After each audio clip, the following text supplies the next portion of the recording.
well. We talked about the EC2 and also we covered the concept of VPC peering yesterday. Now let's move to the new concept, and the concept is load balancers. Okay. So before we start, do you guys have any idea what is load balancer? Any idea?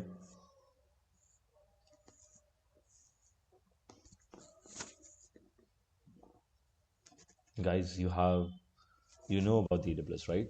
And load As balancer the as name the suggests, which yes, balances the load. okay, which balances the load. But the point is that why we need the load balancer. Yeah, I guess load balancer used to control the traffic from external, external traffic. It used to distribute equally traffic to all the servers. Yeah. Okay, so you said it will distribute the traffic equally off on all the servers.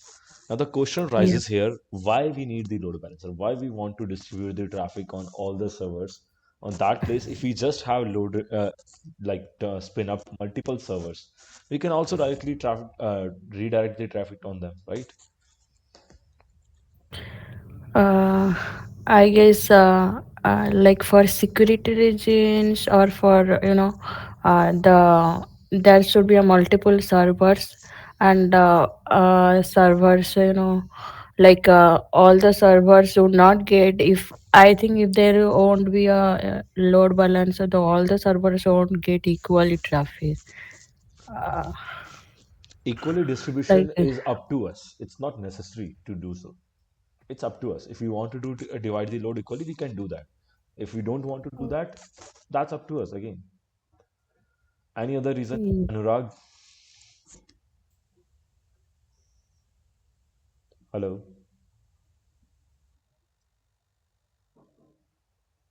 Anurag, are you there? All right.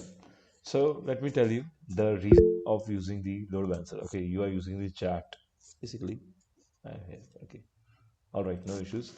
So if we guys talk about the load balancer, now let's take a scenario. Okay, here I have created one diagram where you can see this is the internet, right? And this is one server. So what happens whenever you are deploying any application over the internet means anybody from the internet can come to your application or anybody can send requests to your application because your application is hosted to all for the public network, right? For the internet. Now, if your application is a very popular application, for example, you are the developer of Tinder or you are the developer of Facebook, something like that. If your application is a very popular application, that means the traffic load will increase day by day, or you may be facing the high traffic on your application. Now, when the demand of the traffic turns too high, what happens then? Then we face the downtime. Downtime because of the server sometimes is not able to handle the whole load. In that case, sometimes we face the downtime, or sometimes the response time is very high. Who joined? Abhishek? Okay, nobody. Hello. Yeah, yeah, Anurag. What Okay, I don't know what's happening. I was speaking the answer for the load balancer. So okay, my okay. answer was that same as Rajeshri. So if someone is trying to do the attack, so the load can be balanced. So the regular users can also access the website rather than being stuck behind the attack which is happening on one of the servers. Okay, okay. All right. So, first of all, load balancer is not only limited to the security reason. Okay. As I told you, if we have a huge traffic incoming on our server, in that time, our server may face the downtime. Downtime, or you can say the high response time. So, what is high response time? For example, a server can only handle the load of 10 people, right? And 11 or 12 people are sending the request. So what will happen? For example, this is one request, this is second request, and this is the last one, which is the extra one. So till the request of the first one gets completed, this person will not get the response. So this is the high response time. So response time should be low. It should give the response very quickly. That means latency. Latency should be very low. It should give response very quickly. So this is the reason where our server is not able to handle the load. Now my second point was, yeah, definitely we can launch another server and we can host the same application on that. But how would the person know that I have to go to the on another server? Like for example, what do you usually do if you have a room, right? And the space of the room is like only five people can stay in one room, and you have another room. So what you will do if the room is full, you will go to another room, right? And you will see if there is space or not. So it's like you know where to go, but a client or the person who is sending the request to the server doesn't knows in which server the request should send, right? He doesn't knows where to send the request. Like this server doesn't have the space or like that. So in that case, to handle this situation smartly, we use the load balancer. Now, when we use the load balancer, this scenario comes in. Okay. So as you can see, the whole traffic is coming to the load balancer first. Now, load balancer is a smart tool, or you can say smart device, which is dividing the load to different servers. Now, here I am taking the example of 50% and 50%. Again, it's just up to you how you want to divide the load equally or differently. And also, this distribution depends on the type of load balancer. Okay. So first of all, I guess you all guys got the point. What is load balancer? Why we need the load balancer? Yes or no? Yes. Yes. Okay. Now, some of you said that load balancer is for the security reason. Okay. So what kind of security? Can anybody explain me? Why security? Anurag. I guess Is it? any go ahead, go ahead. Sorry, I was saying that a DDoS attack. So it's a distributed denial of service, right? So they try to have like portray that the multiple users are trying to access the server at once. So if you have multiple servers, automatically like the possibility to separate the load to multiple servers, so the actual user can still access even though there is an attempt for a DDoS attack. Okay. Now you, what was your answer?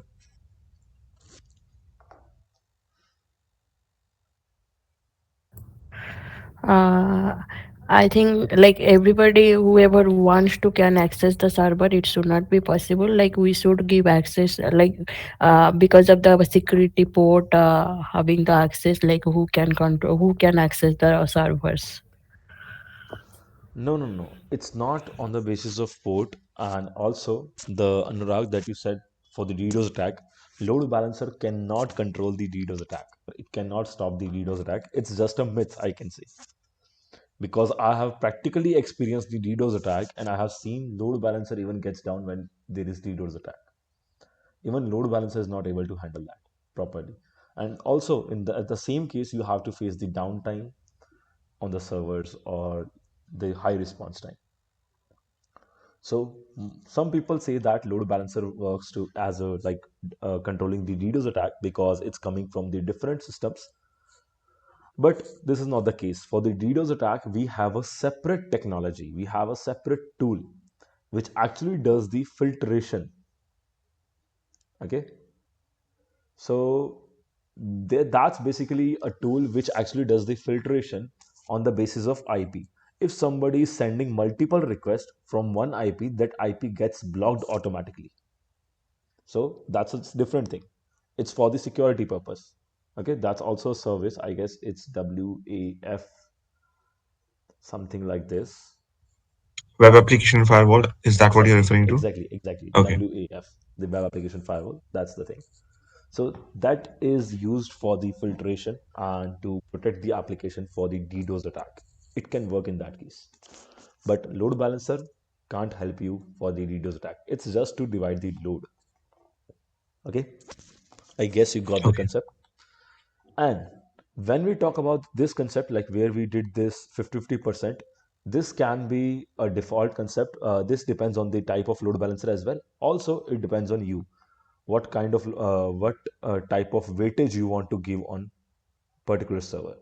Now here we have one more type of load balancer or one more scenario where you want to perform the path-based routing. Now what is the meaning of path-based routing?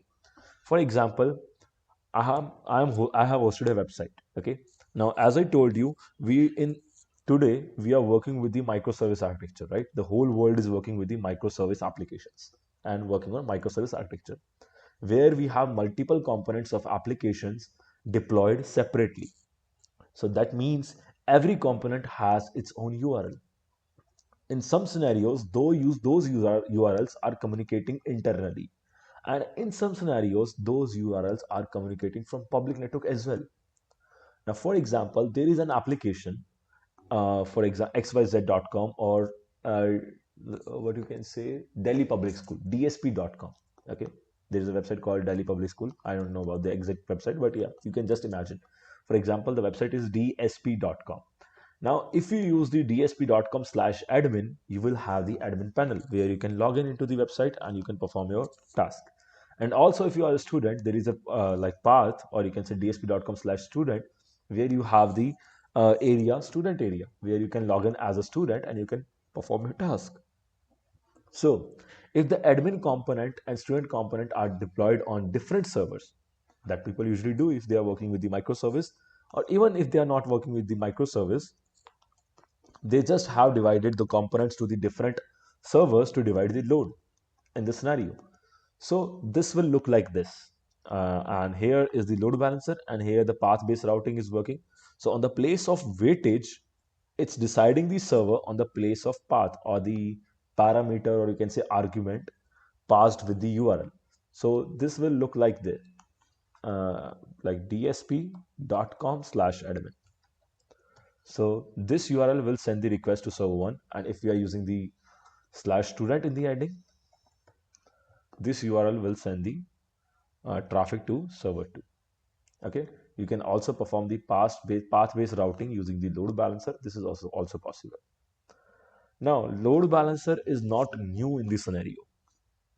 I mean, before AWS, we still have the load balancers. Like, for example, you guys may have heard about the Nginx, right? We use the Nginx recently. You guys can use the Nginx as the load balancer as well.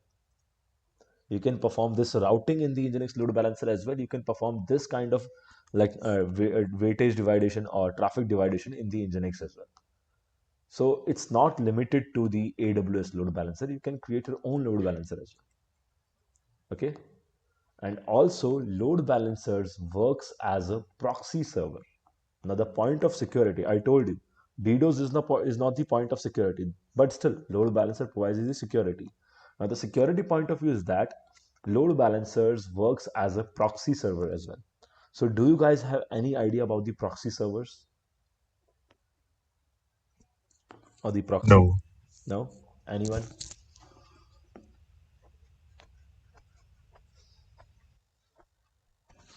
All right. So, let me tell you what is a proxy server. Do you guys remember when we launched the instance? The instance was we had the public IP on the instance, right? And using public Yes. IP, we were able to log into the instance. And to open the particular website or the Nginx page that we hosted on the instance, we use the same public IP. We use the same public IP to open the instance or to open the page which was hosted on the instance. And similarly, if you want to attach that IP with the domain, what you would do? You will pick a domain, you will attach that IP with the domain, and that's it. You can host a website and you can use it directly through the AWS, right? Now the scenario issue comes where that IP was assigned from the Amazon pool database. Like Amazon has a set of a structure of IPs, bundle of IPs, and Amazon gives you one IP, and you have started working on that IP, right? Now the issue comes here because Amazon has a fixed set of IPs. Some of the hackers have set up the scripts which are working online, and those scripts are continuously attacking on these servers. Okay, so those are just bots. Similar to DDoS attack, they are continuously sending the random strings to that particular server. Now, this issue means like we are getting multiple requests from one server, and because we have exposed the public IP directly of the server, we don't have any other layer to protect the traffic. And how would you protect the traffic? Because it's necessary to open the port 80 or 443. because your website is hosted on that, right? You have to allow the traffic from HTTP or HTTPS. And even if you are using the HTTPS not for the security, that kind of security. It's just a protocol. Okay. So again, in this scenario, if you're not using any proxy, your server can give you the can face the downtime, or you may face the high response time. So again, in this scenario, what happens? It's not necessary for the end servers or for the servers to have a public IP address. Definitely, if you're going to log in into the server, you should have the public IP address. You can't do login without that. Or you should have the VPN. So we are not using the VPN. We should have the public IP address to log in into the server. But if we are not going to log in into the server, we have just hosted our application and our work is done, then we can remove the public IP address from the server. And now what will happen? We are not going to attach that public IP with the domain. So nobody is going to attack through the domain, or nobody is going to get the public IP. So what will happen? You will attach the domain directly to the load balancer. And this time load balancer has the public IP, because load balancers are also internet facing. Not all load balancers, it's up to you. You want to create an internal load balancer or internet facing load balancer. Internal load balancer means whenever you are working with a huge infra where you have multiple applications, like I have multiple components, and in one component I have 10 servers, and in another component I have 5 servers. So my one component wants to talk to the another component. In that case, also the load balancing is required. So in that case, we use the internal load balancers. Now, in this case, because we are talking about the internet, we cannot use the internal load balancers, because internal load balancers are not internet facing.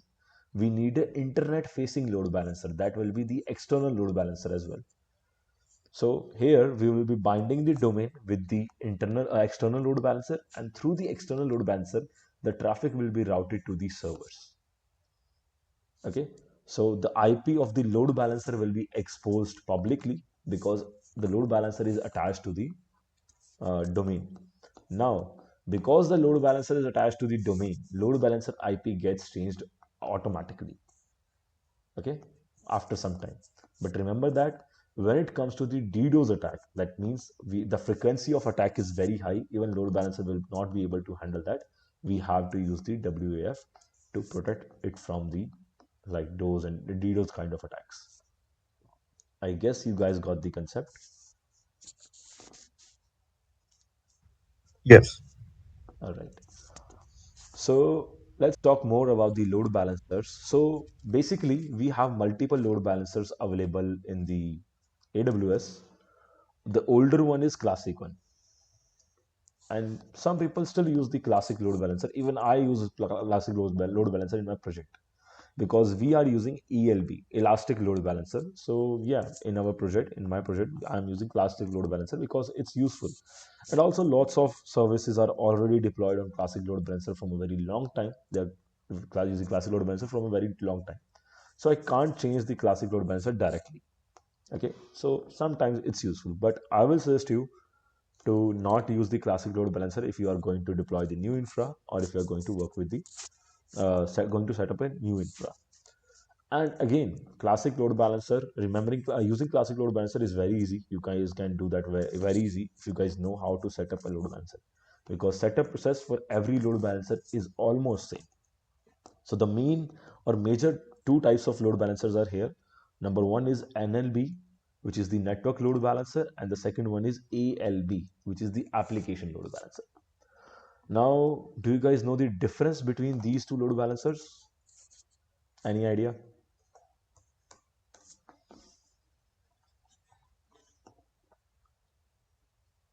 Hello?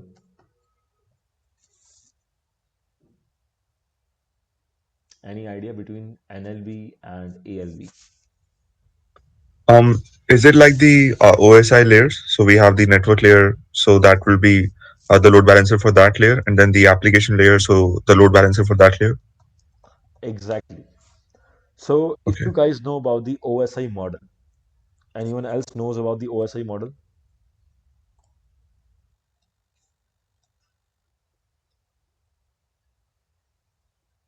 Hello, guys, are you there? Vinay? Okay, do you guys know about the OSI model? Yeah. Okay, so OSI model is the very traditional model, and these days we talk about the TCP/IP, by the way. But yeah, OSI describes the stuff more by more stretching it into the multiple layers. Now, as you can see, we have the network layer here, and also we have the application layer. Now, you can just simply understand it like the network load balancer works on this layer, network layer, and the application load balancer works on the seventh number layer. It's a simple representation over the OSI model, but the difference is very high. Now, let's talk about the difference. Number one difference is what you want. What is your requirement first? If your requirement is speed, then go with the network load balancer. Why? Because network load balancer directly works with the network protocols. What are the network protocols? TCP or UDP. Okay. And when it comes to the ALB works with the application layer, which is the last layer, you can say. It's the seventh layer. So it works with the protocols like HTTP and HTTPS. So that's the major disadvantage of ALB. Now, if you think about one more time about these protocols, you guys will know that this is not secure, not security. And here we have HTTPS. At least we have the security on this HTTPS. Basically, there is no application level security. We have the TLS here. You can use the TLS here, but yeah, no application level security. Because TLS is the transport layer security, right? You can use that over there. But when we talk about the application, there is no security related to application layer. So we have the HTTPS here. That means we can use the certificates. We can access that website through the HTTPS. Now, these were the major two differences, and also no path-based routing. And of course, here we have the path-based routing. So yes for that. So if you guys see the images, this can be the example of the network load balancer, because here the weight is divided equally. So what network load balancer does, it divides the weight equally. Even you can't do the weighted routing, but I have to check definitely, because last time when I used the network load balancer, there was no path weighted routing. It was dividing the load equally.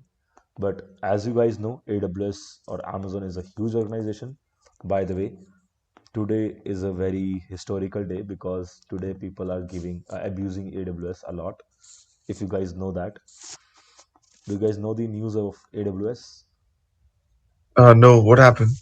Actually, due to the recession or whatever it is, AWS is firing around 10,000 people. Wow. Yeah. Yeah. I Sorry, heard about not Meta the doing it, and not the okay, AWS, whole Amazon. Sorry. Amazon. Yep. Yeah, we can't okay, blame the AWS. The Amazon right. is firing 10,000 people. Okay. So it's Yes. just a very normal thing. It's not a big thing. Why? Because I got the example today as well, because I took one more interview today. The girl was having 5+ years of experience on her resume, but her knowledge was like she even don't know about the very basics of networking. And on her resume, she was 5 year plus experience as a DevOps. So if people like her is working on these huge organizations, so what they will do on the name of recession, they will cut the cost definitely. So why do they get hired in the first place? Sometimes what happens, like she was working from on the same in the same organization from past 5 years, so maybe that was her campus placement. And what Right. happens on the Makes time sense. of hiring, most of the people do cheating, right? Because today we are doing hiring virtually. So what they do, they have mobile phones and people sitting in front of them. They are just doing cheating to get hired, and after get hired, they even don't know how to do work. Right. and they some people spend 5 years without learning anything in one organization. Sometimes this also happens. All right, so we were talking about the NLB. So this can be the example of NLB because we have load divided in equally, and we have to check like if there is no change after in NLB now, then there is no recent change in NLB. But AWS keeps changing and adding new features, so we don't know what comes. Okay, so if you want to do the similar thing with the ALB, you guys can easily do that. And also you have the option to divide the load. That means if you want to divide the 30% traffic here, 70% here, you can also do that. This is possible with the ALB. Okay. And path-based routing. This is called path-based routing. This is only possible with the ALB. You can't do the path-based routing with the NLB. The reason is why, because this comes under the application layer. This concept, this path-based routing comes under the application layer. So this can be only done with the ALB.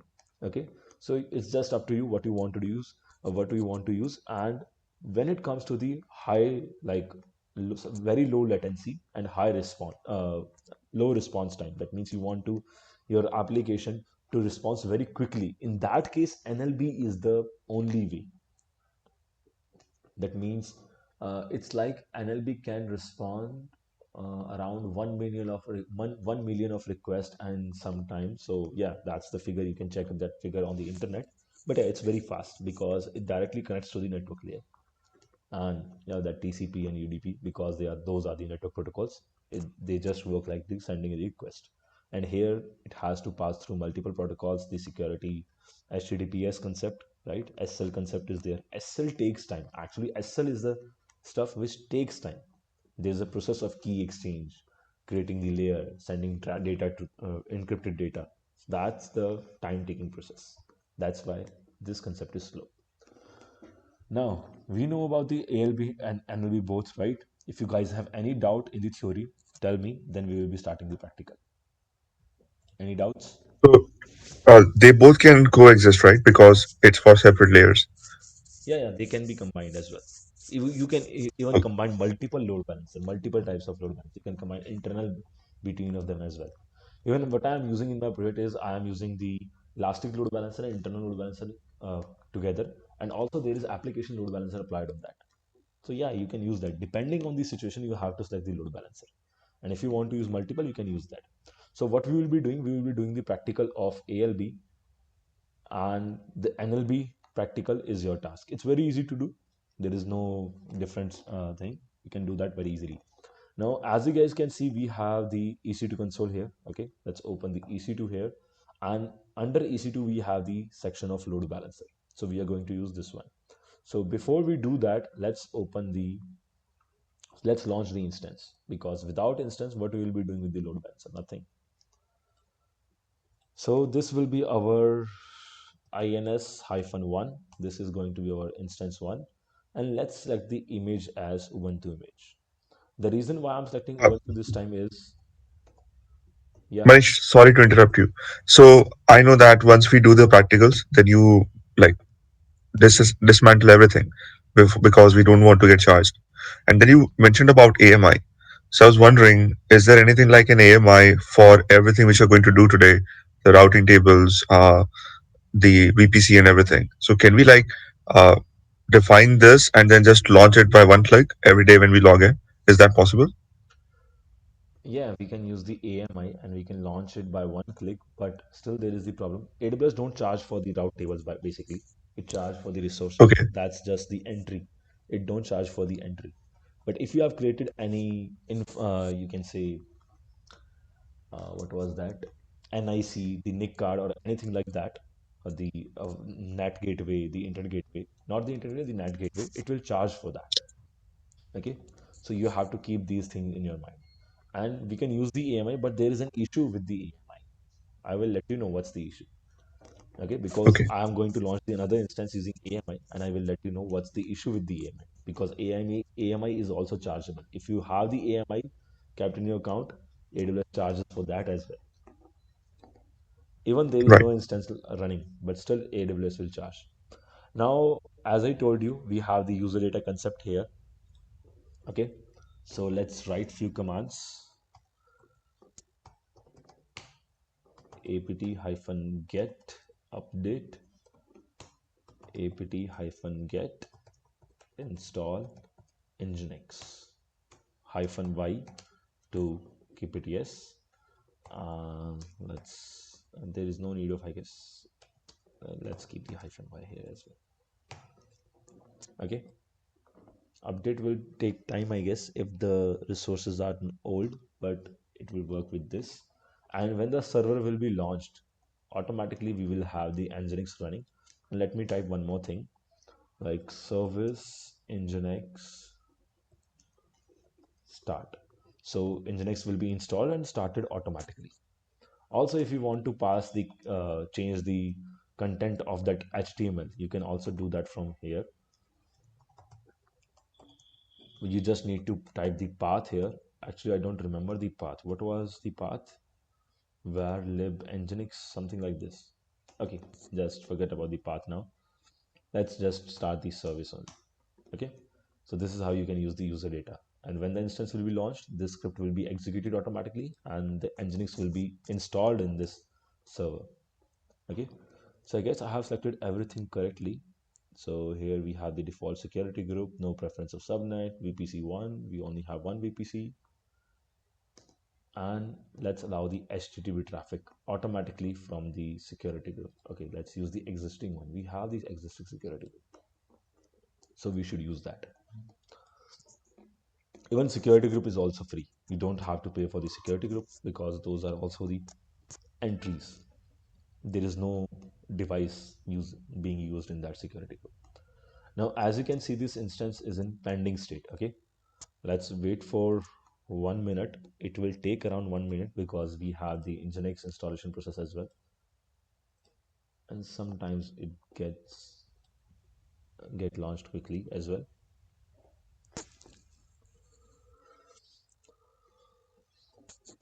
So still in pending state.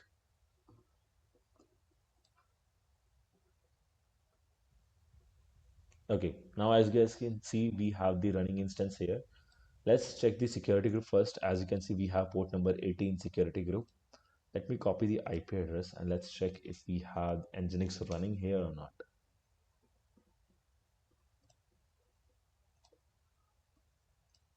I think currently nginx is not running. Maybe the process is going on inside the server. Who knows? Let's type http colon double slash and let's now type the IP address.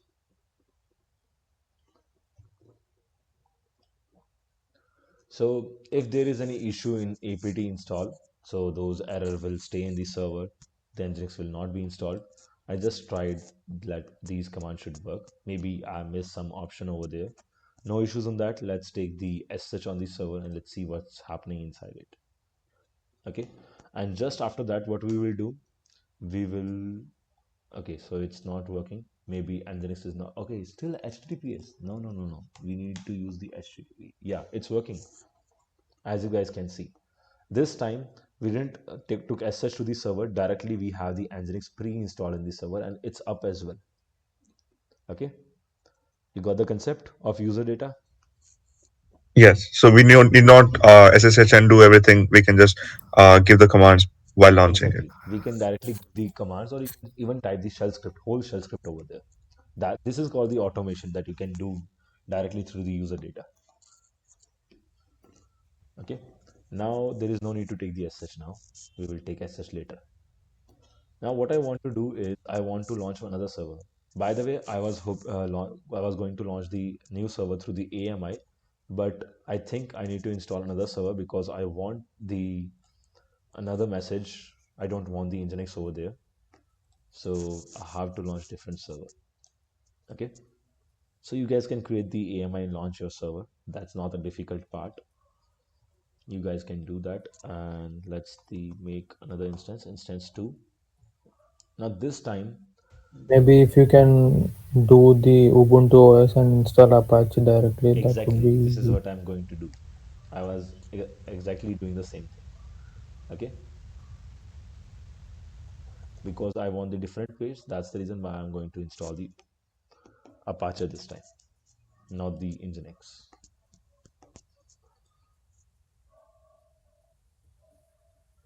So let's select the key pair, and I'm selecting the same security group here. Okay, so the port number 80 will be open, and here the subnet preference is no preference and also not for the availability zone. IP address is auto assigned, and I guess everything is working fine. And in the user data, what we are going to write now, slash bin slash bash, let's define the shell, which is the bin bash. And now apt hyphen get install. I use the apt update, right? Or not? I, yeah, I use apt. You use that one. Okay. Install You Apache don't need 2. sudo now. No, we don't need the sudo because these commands are going to be executed by the root user itself. Okay. Okay, so no need to use the sudo here. Service Apache 2 start. Okay, I guess all the commands are here, and I'm a little bit confused. I guess I haven't used this update because update command actually takes huge time. I use the update command. Okay, Yes, yes, you used. okay, let's run with the update command. If it takes time, no worries. I guess everything is selected is correct. The security group, the key pair, and the AMI, everything is correct. Let's launch the instance. Now again here, when the instance will be launched through the public IP, we will be able to access the index.html. This is basically the index.html, which is present in the root folder of the Nginx. We will be able to access the index.html of the Apache, and we will have the Apache welcome page, okay, when the instance will be launched.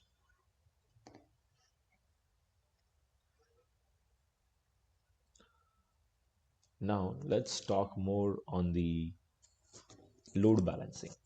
Okay, instance is being launched. Let's talk about the load balancing. So here, as you can see, we have the option of load balancer. Let's right click here, and here we have the load balancer section. So remember that NLB is your homework. You have to do the NLB, and I will be telling you how to use the ALB because ALB is little bit difficult. We have multiple options in ALB, and in NLB it's very easy. It's just next, and just like the few details. And this is the option of target group. As you can see under the load balancer, we have the target groups option. Now, target group is the place where you have to define your resource, where the traffic will be transferred through the load balancer. Okay, and in the target groups we have multiple options like defining the health checks and that stuff. So because load balancer is not the resource which will be dividing the load, it will also be performing the health check. It also has some smart capabilities. For example, two servers are attached to one load balancer. Just forget about this path-based routing for now. Like this, if this is a application load balancer and two the servers are attached to the one load balancer, due to some reason this server, if this server gets down, what will happen, whole load will be transferred to this server automatically, so there will be no downtime. This is another benefit of using the ALB. Okay, so if one server goes down, the traffic will automatically be traveled to another server, so that load can be divided and we have two servers. We have one server completely healthy, so the end user or the client will never know that the server 2 is down. This is the major benefit of using this. So here, as you can see, we have multiple resource options like where you want to transfer. So we will select the instances and let's give the target group name ins1. In the case of NLB, you can attach both the instances to one target group. That it's just up to you what you want to do. You want to transfer, you want to attach only one resource or you want to attach multiple resources. It's just up to you. Now, INS1, this is for the instance 1. HTTP, we are using port number 80. If we were using port 443, you can select that as well. Even you can change the default port of Nginx and Apache as well. Now, this is the health check path. If you haven't defined anything, you can keep it slash. And if you have worked as a developer and if you have created a special health check path, you can provide that path here as well. But for us, we haven't done anything special. Let's keep it slash. Let's click on next. Now here, as you can see, we have the two instances available here. Okay. And this target group is for the INS1 or instance 1. Let's select the instance 1 and click here include as pending below. When you will click here, it will come under this and it will be showing like pending, and create the target group. Now, as you can see, we have one target group available here, and load balancer says that none associated. That means this target group is not associated with any load balancer. Let's create one more target group, instance INS2. Again, I'm saying like it's just up to you how many target groups you want to create. If you want to attach multiple load balancer in multiple resources in target group, you can do that. For example, somebody wants to do the path-based routing on the basis of two servers. In the same scenario, when they want to do the path-based routing, but we have two servers to handle more load in these servers and these servers, so you can attach two servers in one target group as well. Next, okay, INS2, it is selected, create the target group, continue. Okay, now as you guys can see, we have the two target groups created here. Let's click on the load balancer now. Because we have the target groups, we can directly use the load balancer now. But before we check the load balancer, first let's check the INS2. Do we have the Apache 2 ready or not?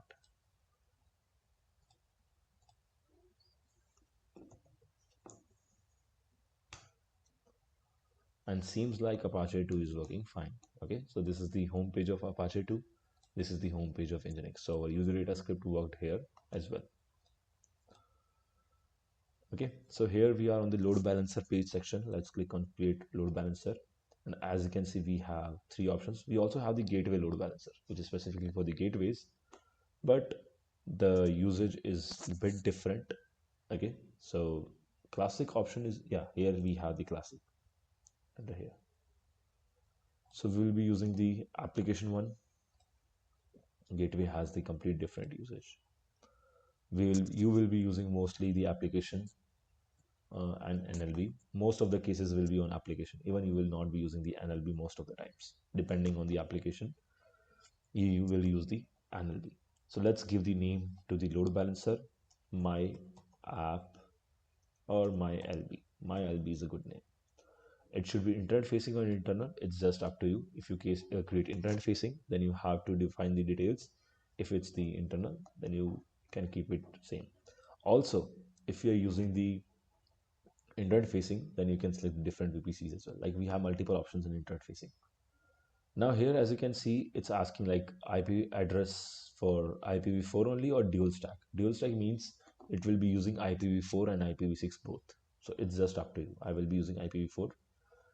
Select the VPC. So we have only one VPC. So we'll be keeping it default. Now this is the issue, the availability zone. Okay. So we have 1, 2, 3, 4, 5, 6 availability zones here. So let's select one this and A and B. Okay, assigned by AWS, assigned by AWS. Let's keep it simple. Let's go down here. Here is the security group. Let's keep it default. Here we have the location where we have to define the target groups. Okay, I selected the ALB now. Yeah, it's the ALB, because you will see the same process of NLB as well. So as you can see, this is the INS1 add listener. Sorry. Yeah, here we have the add listener option. Another listener. Select the another one, INS2. Okay, so as you can see, we have defined both INS1 and INS2 here. And here we have the action, right? The default action, it says there should be option to change the action because the UI is bit changed. Let me check if I can change the UI structure. This is the new experience and why it shows the old one. Let me click to the older experience. Let's see if we get more options over there. Because what happens, AWS is keep creating the new UI and lots of the things get changed. All right, no issues. So as you can see, we have the similar kind of configuration here, but it looks more bad. So let's keep it to the newer one. I got out from the EC2. Keep it to the newer one. New looks good. All right, so we have defined the resources. Okay, default action is to forward to the INS1, and here default action is to forward to the INS2. Both the rules are for this, and this is also for the port 80. Okay, or we can change the port as well, like depending on the protocol or something other service, some other thing. So let's create load balancer, and as expected, we have the duplicate port issue. So let's create another port for this load balancer. Let's create this as the, even I can't select the 443. Let's keep it as the 81 for now. We'll change it later. Let's create the load balancer. Now let's view the load balancer. So as you can see, this is our load balancer. Okay. And here we have the DNS name. This is our DNS name. Okay. So this works as the, you can say, domain as well. If we just hit enter, we are having trouble in finding this. I guess it's using the HTTPS. Okay, let's check the configuration because we got the error from here. Let's check the configuration. We may need to do some changes in the configuration as well, some more changes. So it says infrastructure, okay, state is still provisioning, it's not ready yet. That was the issue. Let's do the refresh, still in provisioning, so it's being created. The load balancer is not available right now, so let's do the refresh again. When it comes in enable state or good state, then we will be able to access the load balancer. Also, as you guys can see, we have the listeners defined here. Let's click on view rule, and here you can define more rules. Okay, so I will be removing one more rule and I will be defining one rule here. First of all, let me show you the default rules, then we will modify some rules and we will play with the load balancer. So till now, if you have any doubts, you can ask because the load balancer is being created. Any doubts? No. Okay, that's great.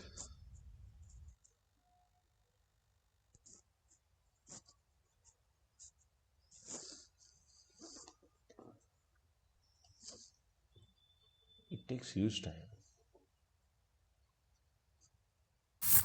Is there any option like how it will distribute traffic, or are you have we have to set like Right now, we are dividing traffic on the basis of, I can say, port. default? No, Oh, port. Because if I will be hitting on port 80, it will open one server. If I'll be hitting oh, on port okay, okay. 81, it Yes, will be yes, another yes. server. Yeah, Yeah, because you differentiated like traffic 80 and 81. Yeah. exactly. Yep. Okay, as you guys can see now, the load balancer is active. Okay, the state has been changed. Let's refresh this. And as you can see, we got the Nginx here. Now, what if I pass the colon 81? By the way, this would not work because colon 81 is not passed like this. Let's try this one. 81 is not a specific protocol. We can get this by the curl command, or the, yeah, curl command can help us in this one. Or I think we didn't open the 81 fort in Oh, the yeah, yeah, yeah, yeah. Got instant it. too. Yep. Exactly, exactly, exactly. Not in the instance. There is no need to open the 80 in the instance. The reason why, because load balancer is communicating to Uh, the instance port Load 80. balancer. Yeah. Okay, so we Yes. need to open the port 81 Open for the the load 81. balancer. For the Yes. load balancer, yeah. For the load balancer. Yes. Smart answer.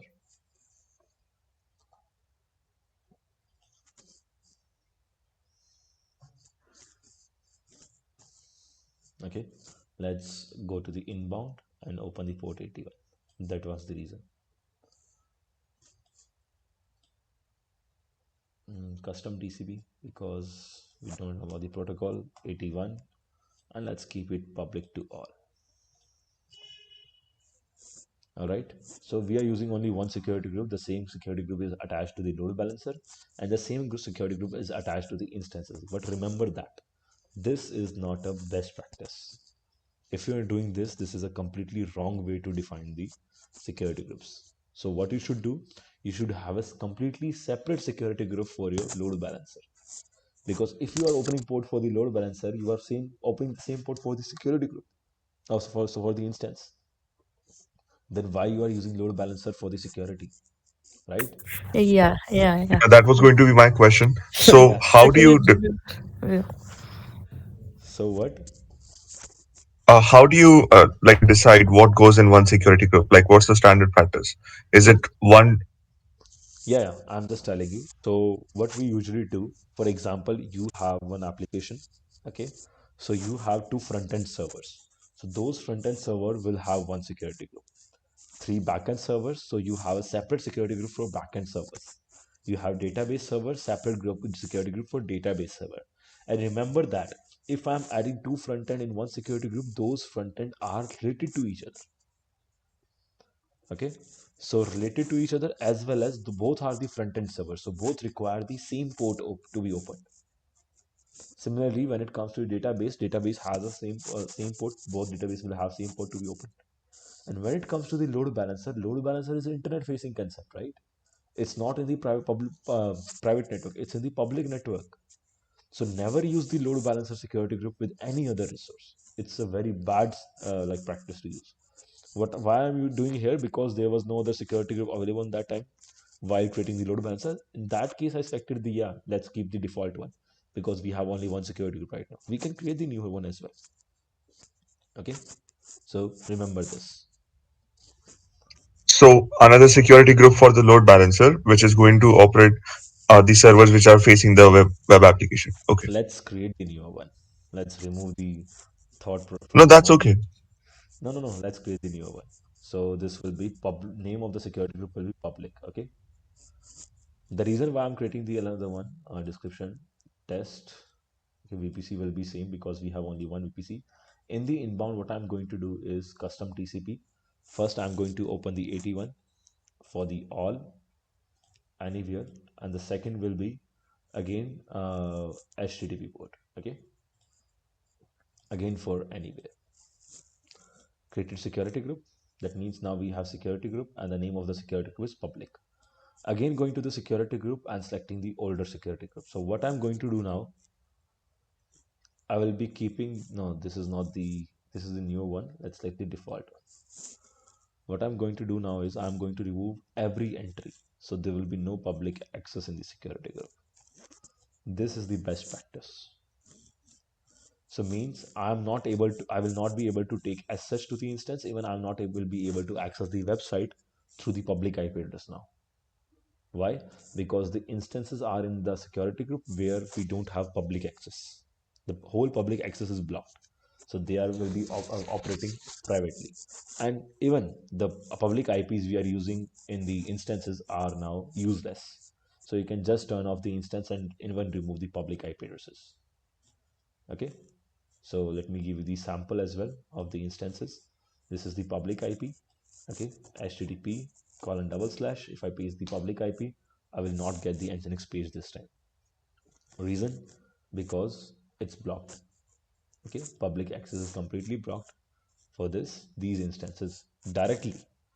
Now there is only way to access these instances, and that's the load balancer. But still, load balancer is also on the same security group, right? So we have to change the security group for the load balancer first. So to change the security group, here we have a section of added security group. Just click here, select the lower one, deselect the above one, and save. Now load balancer is accessible. So what will happen? We can access the website. Still, I can access the website. Let's try to access this with direct URL. So it's using the HTTPS. That's my bad. Let's click the lower one. And the elastic IP address, now we can give it to the load balancer, right? Because No, no, that is going to route the load no. balancer already has the elastic IP. Oh, so we don't have to pay extra if we are using the elastic load balancer. No, not the elastic. Load balancer already has the public IP. Elastic IP is a different thing. No, And no, even but I'm asking that no need to you provide taught us the yesterday. no need to provide Okay, the elastic IP to the load balancer. If you want to attach the domain to the load balancer, you can directly attach resources to the load balancer. No need to worry okay. about the elastic IPs. So getting some issue with the load balancer. Oh, just forget one thing. Do you guys can tell me like what we forget to do? We forget to open the port 80 from the load balancer. Even load balancer is not able to communicate with the instances. We can communicate to the load balancer, but I accidentally closed every port from the security groups. Even private networking is not there. That's why now this time we are going to the load balancer, but load balancer is not able to go to that. So what we can do is let's do the trick here. First of all, we need to define the inbound and outbound both. Now we have to do two entries. What entries? This is the default one for the applications. Here we have to define the inbound. This is the another one where we have to define the outbound. So I'm going to copy the ID of the security group of load balancer, and we will be going to the inbound rule, and we will be adding the security group for HTTP. Whole security group for HTTP. Now this is the public security group which for the LB. Let's mention the LB. And this is a private networking. Remember that, because I'm mentioning the security group. I'm not mentioning the public IP address here. Okay. And similarly, in the load balancer security group, we have to define the outbound, because traffic will be going through the outbound and will be going into the inbound. So let's take the outbound. And I guess all is open in the outbound, so no need to do that. Let's refresh the page. And as you can see, we got the Nginx here, right? You guys got it? Yes. I have one more question. Yeah, go ahead. It might be a very dumb question, but HTTPS is more secure than HTTP, right? So why do we not communicate on the HTTPS? Like we are opening the ports for HTTP only. Is it because of Nginx and Apache? No. First of all, never get hesitate asking the dumb questions. If you are asking the question, that means you have the doubt, and that should be clear definitely. Doesn't matter what kind of doubt it is. Secondly, Okay. it's not about the we are not using HTTPS. The reason is that for HTTPS, we should have a SSL certificate. Without that certificate, we cannot use the HTTPS. Okay, so that certificate should be issued, and we have to use that certificate to use the HTTPS. And right now we are not using Okay. any certificate. That's why we are relying on HTTP. Okay. Got it. Okay, any other questions? No, or you guys have any question? So now it can access the Nginx because of you open the 80 you open the 80 port. If you Okay. won't open the 81, it can't access the Apache server, right? No, like it will be able to access the Apache server, but because of the 81, we are having some disturbance over there. Let me check that. First of all, let me check the security group public. We have the 81 in inbound, right? Yeah, we have the 81. So no issues on that. 81 will also be available. But to do that, because of the browser, HTTP is for the 80, and for the 81, we have to define the port. So I can give you the idea through the curl command. Okay, curl. Sorry, this is the security group ID. Let me copy the this DNS name and colon 81. Curl maybe is not present here. Yeah, curl maybe is not present here. Let me use the Ubuntu in my system, because Ubuntu has the curl and we need the curl. And even I can't take the as such on the instances because I have just disabled the whole public access. I guess we have the S22 port enabled. Yeah, 22 port is enabled for my IP. Curl is there. Yes, curl is there. Curl colon 81. Okay, so still says temporary service out of enable. Maybe some other issue or yeah. No, this is the Nginx one, right? But while we are trying the 81, it's not working. Maybe some other issue due to the 81. Let me fix this through here. What I'm going to do here is I'm going to delete the 81 listener from here. Okay. And I will be adding this 81 directly to this and view. And let's hear one more rule here. This is what I was going to do. But while creating the load balancer, we don't have this option. We have to add this option directly here. Now path, I'm going to add the path this time. And on the path, I will be typing Apache. Path is Apache, value is uh, yes, there should be the action. Path is this or value. Forward to target group is INS2. I guess this should work. Yeah, path is Apache, target group is INS2. Okay, I guess this should work now. Let's paste it again. No, not again. Actually, I'm using alt tab again and again. Colon double slash. And after this, we can define the Apache. Hit enter. So it says, okay. Got it. So what is happening here? We have to define the same thing in Nginx configuration. So that's why it says the error for the Apache. The path-based routing and also the configuration should both the things should match. So let me do one more thing here. It's just a hit and try. Let me try this one as well. Because Nginx also works as a proxy, right? So sometimes you need to define the rules in Nginx as well. Let me add the one more rule. What happened here? Oh, This is shit. because we are using two different web No, no, no, I no. servers. think in Apache instance also we should open the powder or what. No, guys, what happened? I accidentally forget to save this. I just clicked on the back button or the cancel button because there is no rule that I created recently. Well, your path you set for Apache Exactly. That was not present here. So let's redirect or forward it to the INS2. instance too. Yep. Okay, let's save this and let's click on save this time. Now this is saved. Let's click back. As you can see, now we have the rule placed here. Okay, let's try this time. And where is the server? Here, let's place the slash. Yeah. So maybe again the same thing is there that we need to do some Nginx configuration because yeah, this sometimes path-based routing it depends on the configuration. And let me do some change here as well. It's just a hit and try. Maybe it works because it's the default one. So by default, it will be sending it to the security group one, right? I need to find something else here.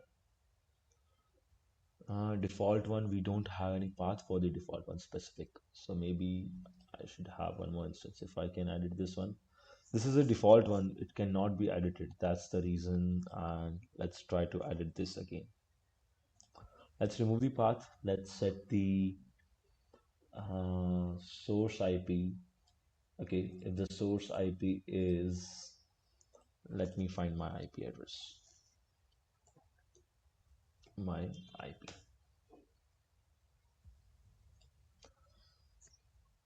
Okay, I'm just trying this. Oh no, this is IPv6 or this is IPv4. Let me try this. If I'm setting source as my IP, let's see if we can forward it to another invalid IP CIDR. And we have to define the CIDR, so slash 32 should be in the ending.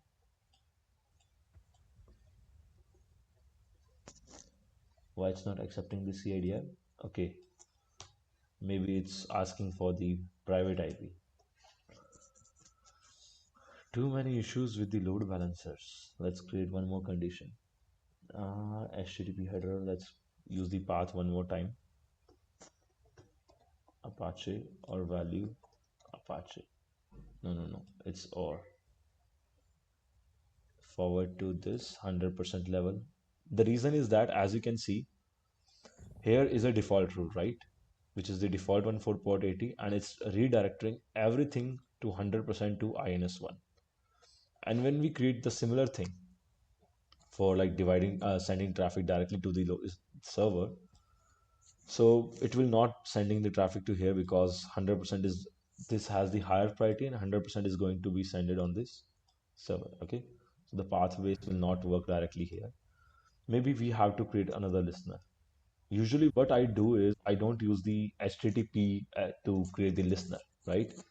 I usually work with the HTTPS because on that case, HTTP remains default one and there is no change in the default one.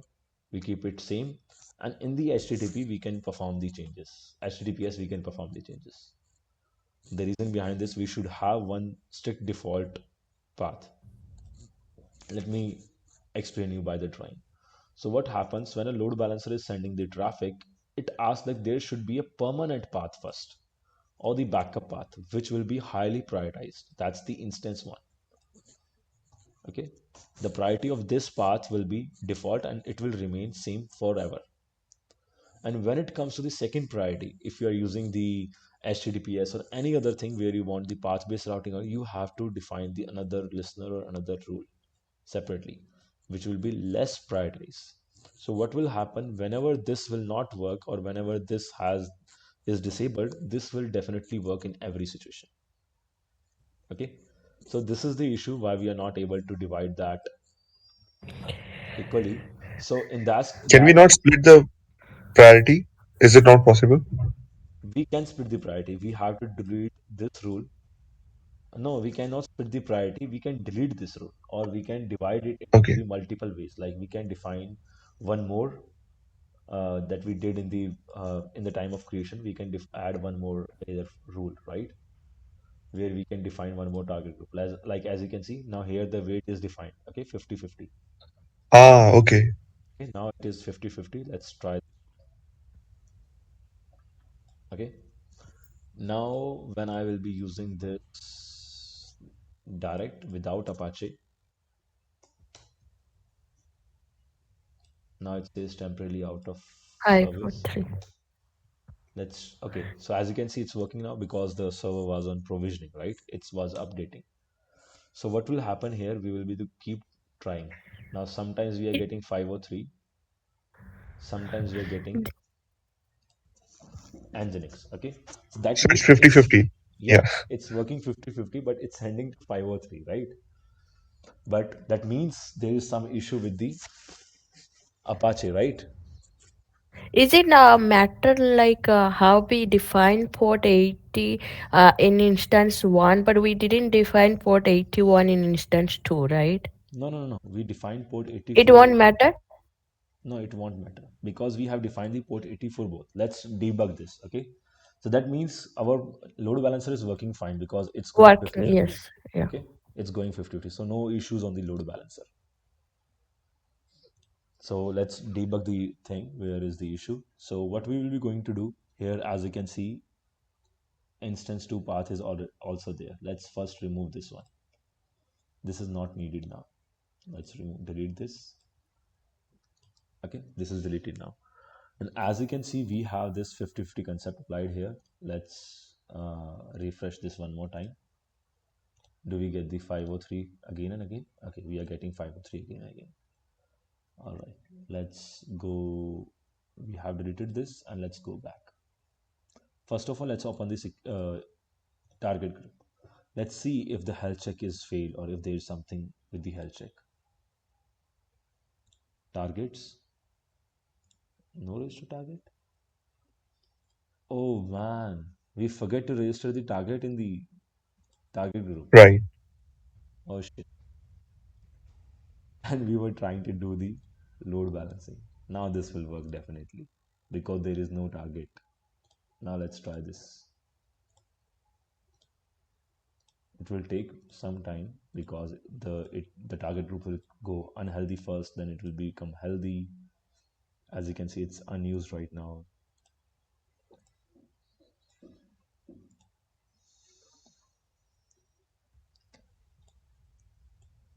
Health state says unused. Is it in a different availability zone? What was that error written on the site? Health status detail. The status detail where? Acha, availability zone is not enabled. Array. So that's the issue. We need to define the availability zone over there. So as you know, like we Right. have multiple availability zones in the load balancer. Okay. So first issue was that the instance was not added in the target group. That was the first issue. Okay. Second is that we need to enable the availability zone. In the load balancer, we defined two availability zone. I thought it will pick automatically. It picked up automatically, but the instance two is in a different availability zone. So we need to I get rid of think the I multiple. I think application load balancer used to work in a single availability No, zone, no, no, right? no, no. That's not the issue. Application load balancer can be used in multiple availability zones, but as you can see, we used A and B over there, right? But here we have C availability zone. So Well, yeah. let's deal with this as well. So you guys got the details, right? This is how we do the debug. This is how troubleshooting works. Yeah, that's good. If you'll face any issue, that is good too, and you'll know. Like Exactly. real knowledge will come from troubleshooting. Yeah. Real time scenarios. Yep. Now, as you can see, availability zones are only two here. Actions. And I guess we cannot change it directly because subnet change. Okay, we have to define the 1C here. Let's remove the 1B. Before I remove the 1B, let me check if it's not the instance issue. Yes.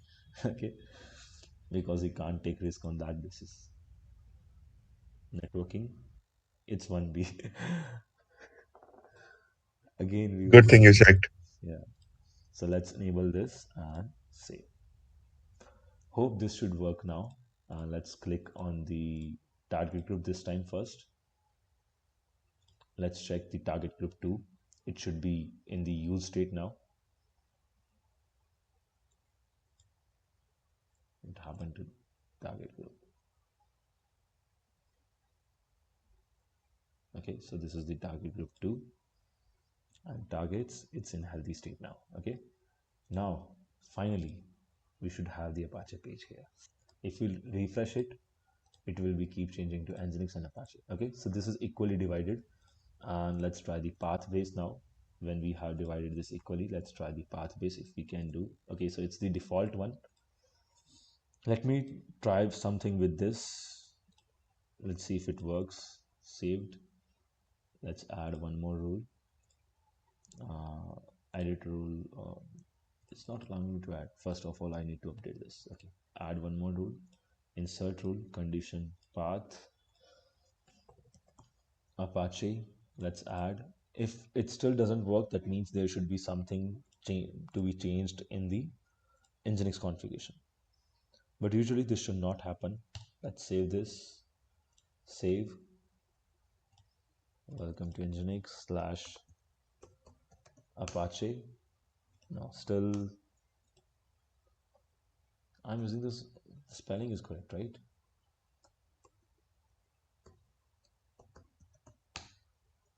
Okay, maybe it's updating. Let's wait. New rule added Can successfully. you explain this concept again? Like what you're trying to achieve here?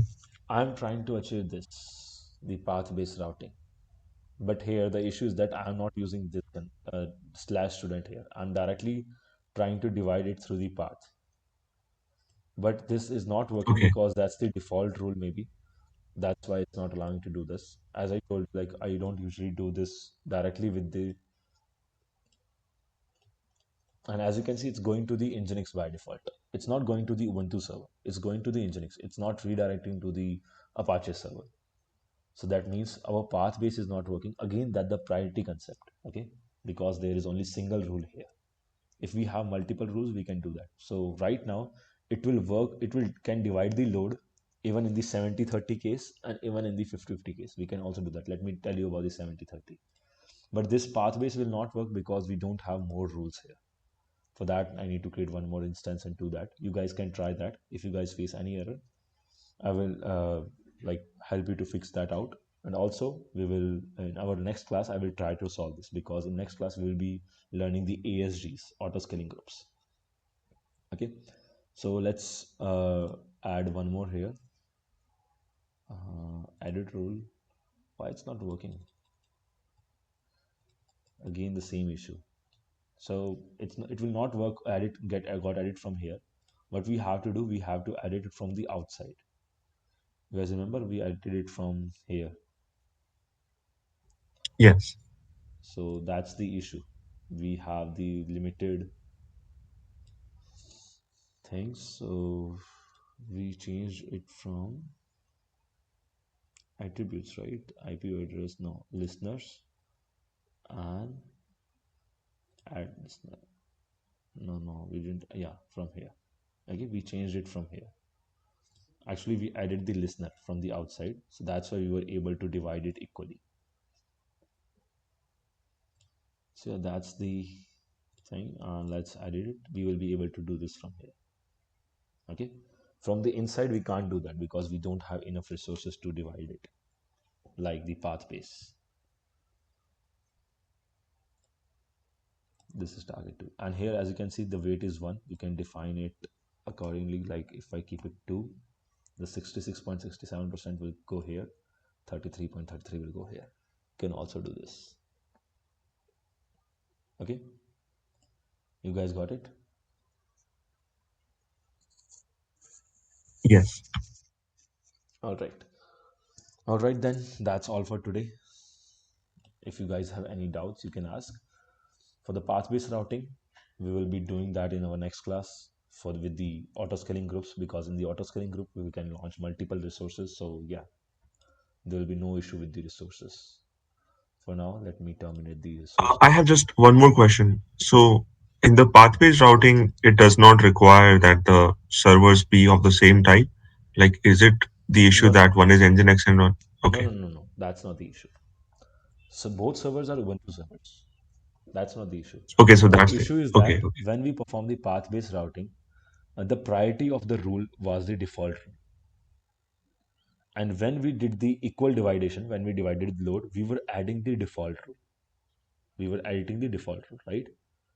So you can edit the default rule, and while you are editing the default rule, in the default rule, you can define the path-based routing. Default rule only works on the basis of weight. But when you want to define the path-based routing, then the default rule, the impact of the default rule is the high. So you should have one more server where you can send the traffic whenever the path-based routing is not working, because path-based routing is the conditional situation, right? Sometimes people enter incorrect path. That's a conditional situation. So that's why it's not working. But yeah, it can work very easily. It's not a big thing. We will be using that in Okay. the next class, definitely. Okay. So if anyone has the doubt, you guys can ask.